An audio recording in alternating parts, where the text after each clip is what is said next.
I do not think you can name many great inventions that have been made by married men. Our virtues and our failings are inseparable. Like force and matter, when they separate, man is no more. Every living being is an engine geared to the wheelwork of the universe, though seemingly affected only by its immediate surrounding. The sphere of external influence extends to infinite distance. Today's scientists have substituted mathematics for experiments, and they wander off through equation after equation, and eventually build a structure which has no relation to reality.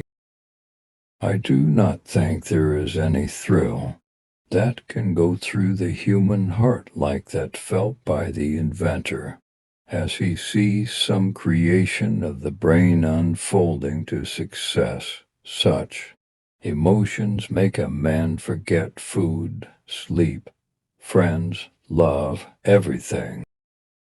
The human being is a self-propelled automaton entirely under the control of external influences. Willful and predetermined though they appear, his actions are governed not from within, but from without. He is like a float tossed about by the waves of a turbulent sea. The scientists of today think deeply instead of clearly.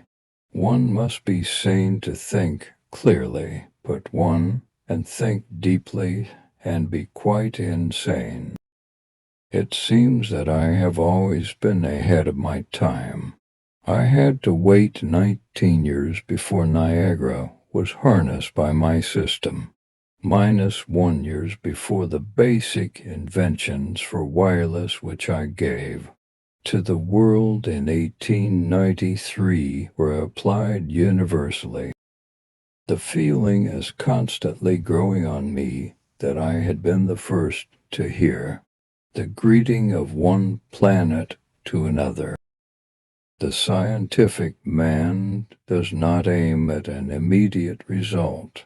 He does not expect that his advanced ideas will be readily taken up. His work is like that of the planter. For the future, his duty is to lay the foundation for those who are to come and point the way. We wind a simple ring of iron with coils. We establish the connections to the generator, and with wonder and delight, we note the effects of strange forces which we bring into play, which allow us to transform, to transmit, and direct energy at will. The spread of civilization may be likened to a fire. First, a feeble spark, next a flickering flame, then a mighty blaze, ever increasing in speed and power. The history of science shows that theories are perishable. With every new truth that is revealed, we get a better understanding of nature, and our conceptions and views are modified.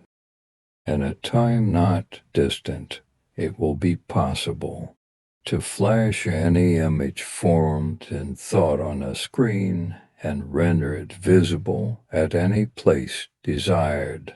The perfection of this means of reading thought will create a revolution for the better in all our social relations. Electrical science has disclosed to us the more intimate relation existing between widely different forces and phenomena, and has thus led us to a more complete comprehension of nature and its many manifestations to our senses.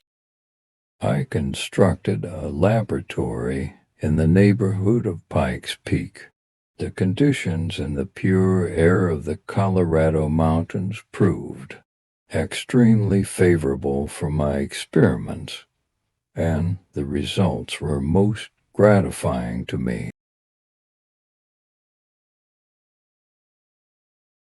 As in nature, all is ebb and tide, all is wave motion.